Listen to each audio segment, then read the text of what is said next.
I forhold til selv at miste nogen, så har jeg kun mistet, hvad folk vil kalde naturlige mennesker, der dør rundt om en i forhold til alderdom og sådan noget. Men jeg har mistet min farfar alt for tidligt i forhold til, at han betød virkelig meget for mig i mit liv.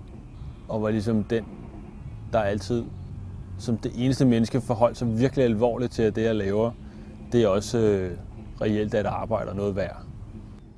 Jeg tror, det er svært at udtale sig om, hvordan andre mennesker skal sørge, eller hvordan de skal forvalte deres sorg. Men jeg ved, at jeg tror, det er sundt at snakke om.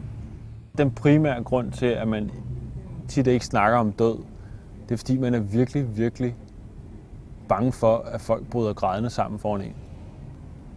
Men så tror jeg egentlig, jeg har prøvet en del gange bare at blive ved.